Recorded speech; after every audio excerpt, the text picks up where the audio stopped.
So this is just going to be some examples of warm-ups that you can do. You can do whatever warm-ups that you feel are appropriate depending on whatever class that you're teaching. For example, if I was teaching a yin yoga class, I might not necessarily do a full warm-up like I would in a hatha or vinyasa flow. I feel, and this is going to be a personal thing for yourselves, I feel any activity you definitely should start to open the body, just as with any activity, so that you can avoid potential injuries, overstretching something. Or even just creating that heat sometimes can help the muscles and the ligaments move in a way that we're wanting them to. So there's a lot of variation. Play with the warm-ups. These are just examples. You don't have to use these warm-ups. You could use some pieces of them. You could mix them up. You can make them as long or as short as you want. A lot of times, if I'm sending any videos ever, generally it's going to start right with the video. They're not going to move through a warm-up for you. So you should always do some sort of warm-up, even if it's some gentle flowing through some sun salutations at least. And then obviously always ending with a shavasana of some form. Again, they probably will not end with a shavasana. They'll just assume that you're going to do that on your own. At least a few minutes of shavasana just to kind of really have a well-rounded closure of your practice. So for some warm-ups, I like to think of the whole body. So for me, either working your way from the head to the feet or the feet to the head of opening. So just thinking in those terms kind of lets you tap into each area, getting the body warming, getting the blood flowing. Of course, starting to center is a nice way to start any class. Usually, we're really busy throughout our day. And if you have another job or you have children or animals to tend to, we don't take that time to really center ourselves a lot. So this can give people those few moments of just really releasing, letting go, coming back to the breath, starting to notice their bodies. Whatever you want to do. I like to sometimes use singing bowls to center, or even just simply having them close their eyes and focus on their own breath. So if you want, closing the eyes, sitting up nice and tall, shoulders are back and down away from the ears. If you need to give them somewhere to focus, you could ask them to focus their attention to where the tip of the nose would be. And just sitting here for as long as you feel that they need. It could be a few breaths, or it could be for several minutes. You might want to have some soft music playing here. And when you're ready, you would ask them to open their eyes, or they can remain closed throughout their warm-up. On the next exhale, take the chin towards the sternum. And maybe just keeping the chin here, or if they want to deepen this stretch, hands can go to the back of the head, gently pressing down to deepen the stretch through the back of the neck. Each time you move into a different warm-up posture, just holding there, give them time. Releasing when you're ready, lift the head. Closing the lips together, exhale, take the head back, paying a lot of attention to the neck. Some days it might feel good to take the head really far back, opening the front, and other days just right here. You could have them stay here, open the mouth wide, close the mouth, lips touching, deepening that stretch. Inhale, center.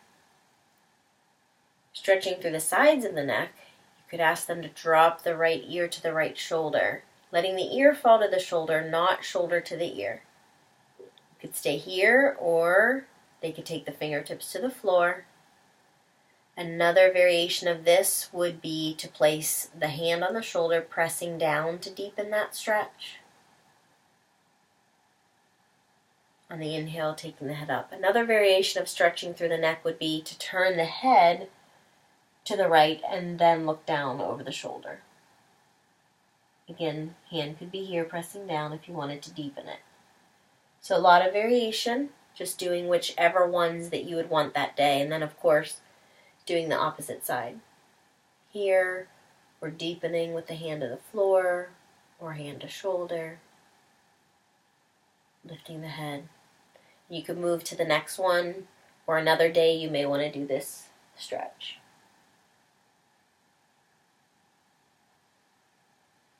Interlacing the hands. On the inhale, take the hands up over the head. So stretching through the sides here, and then you could lean gently one side, center, other side, center. Another one to stretch through the sides that I really like is to take one hand to the floor, turn the other palm up. Inhale, reaching up and over as you bend into this elbow and you're stretching through the side, reaching this hand away from you. Inhale up. And obviously, whatever way that you did before, either hands overhead, lean to one side, or coming into this posture. You don't have to open the chest any more than you already have. Sometimes it feels good to open even more. So if you wanted, you could take the hands behind you, interlace, or using a strap, roll the shoulders back and down. Staying here, or if you want to keep going, taking the body forward, hands could stay on the low back or lift them off. Taking the hands down, lift and release. You don't have to do any of these. Again, I'm just showing you different possibilities. To stretch through the shoulders more, you could use a strap here, or if you have the flexibility that you can create a bind, using the arms of Gomukhasana. One arm would come up, take it behind the head, other hand can reach behind, and you would be creating the bind here or using a strap. This helps to open up the arms and the shoulders, and obviously switching sides. You might not want to do each of these stretches every single time. Mix up what you want. Shaking the arms out. Another shoulder stretch. Thinking, I know there's another one that I do. Oh, again, taking the arm up overhead, drop it behind, but this time take your hand on the elbow and pull that elbow towards that arm. And then releasing, doing the other side. To stretch through the arms and the wrists, placing the hands on the floor, or sometimes I do these stretches while we're in table. So again, either way that you want, and it's nice to change things up.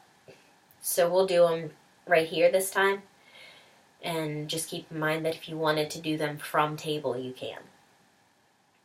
Palms are on the floor. Start to walk the fingers away from you, just taking this to where it feels good for you, keeping the palms flat. So maybe the hands are here. If someone has wrist issues, that's fine. It'll be stretching for them, believe me. Giving them time, be here for a few breaths. When you're done, walk the hands back around, take the fingers in towards one another. Again, holding here, however long you want, walk them back out. Do one hand at a time, turn the palm up. This gets confusing for people. They want to do this with the fingers facing out. Face them towards you, gently pressing on the back of the hand. And then flipping that hand over, doing the other hand. Releasing, lifting both hands, rotate through the wrists. Reversing direction after as many rotations as you want. And releasing. And that really overall kind of has hit on every area. I mean, I did even a little extra because I showed you multiple ways that you could stretch those areas. From here, I would move into table. So making sure that the shoulder is lined up with the wrist. Fingers are spread nice and wide. There can be space between the legs. And then move through cat and cow. Exhale, round the back. Take the chin towards the sternum, pressing into the hands. Lift the heart up. Inhale, open, drop the belly, lift the head to cow. And just flow through as many of these as you want. A lot of times I do 3 sets, but sometimes I do even more. Just depends. This will help to open the front of the body, the back of the body, especially the spine. You could ask them to move through a couple on their own or guide them through it. And when you're done, coming back to a neutral table.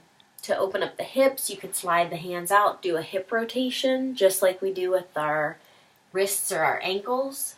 Again, reminding them of the breath throughout the entire warm-up and reversing direction after as many rotations as you want.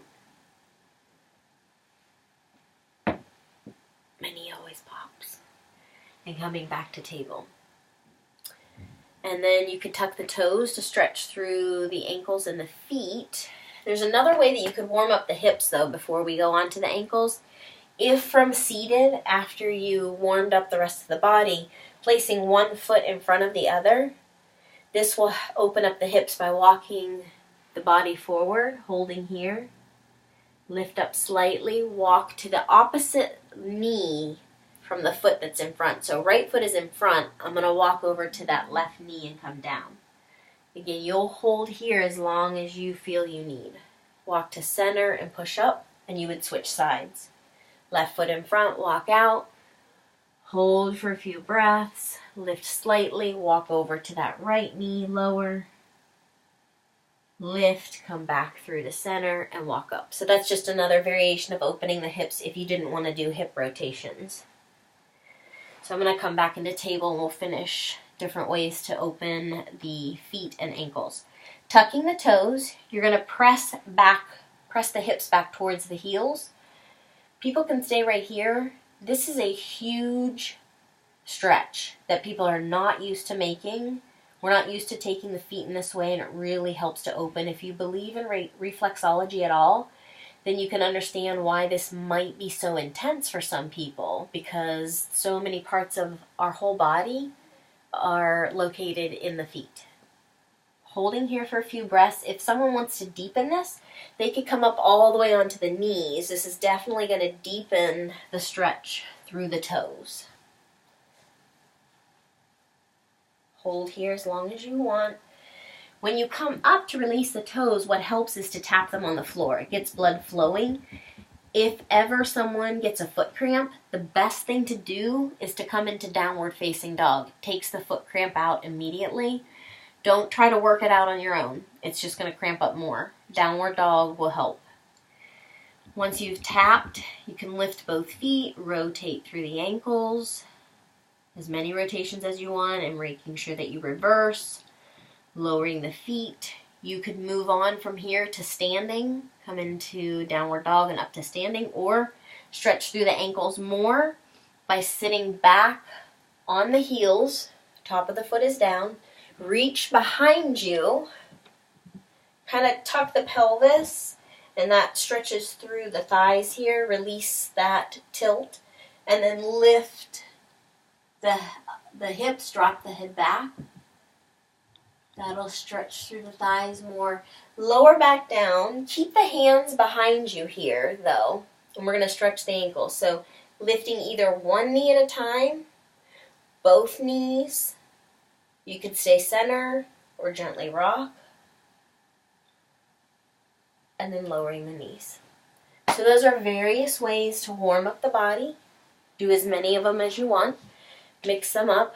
Another video that I'll do later, not today, I'll do it probably for next month. It'll be another warm-up, but from standing. So you can do your warm-ups from sitting, or you can do the warm-ups from standing and then transition into your sun salutations. And like I said, for yin or restorative, you really aren't going to take as much time on opening the body as you would for the others.